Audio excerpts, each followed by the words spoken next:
morning. Today I, Pari Agarwal from Sayyid Anandram Jaipuria School, am going to speak an excerpt from the speech of a former President of India, Dr. APJ Abdul Kalam.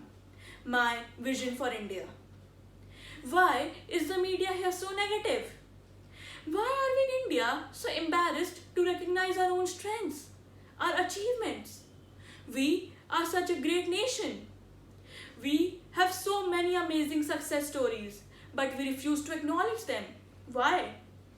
We are the first in milk production. We are the number one in remote sensing satellites. We are the second largest producer of wheat. We are the second largest producer of rice. There are millions of such achievements, but our media is only obsessed with the bad news and failures and disasters. We sit back wanting to be pampered and expect the government to do everything for us, whilst the contribution is totally negative. We expect the government to clean up, but we are not going to stop chucking garbage all over the place. Nor are we going to stop to pick up a stray piece of paper and throw it in the bin. We expect the railways to provide clean bathrooms, but we are not going to learn the proper use of bathroom. So, who's going to change the system? What does the system consist of? Very conveniently for us, it is our neighbors, other households, other cities, other communities and the government. But definitely not me and you.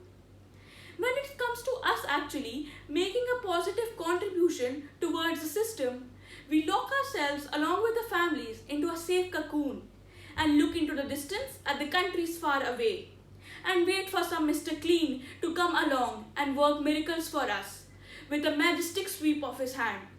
Or we leave the country and run away.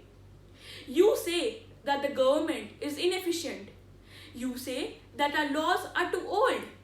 You say that the phones don't work, the railways are a joke, the airline is the worst in the world, and the mails never reach their destination. You say that the country has been given and fed by dogs and is an absolute pit. You say, and say. So what do you do about it? Like lazy cowards hounded by the fear, we run to America to bask in their glory and praise the system. When New York becomes insecure, we run to England. When England experiences unemployment, we take the next flight onto the Gulf. When the Gulf is war-struck, we demand to be rescued and brought back home by the very same Indian government. Everybody is out to abuse the country. Nobody thinks of feeding the system. Our conscience is mortgaged to money.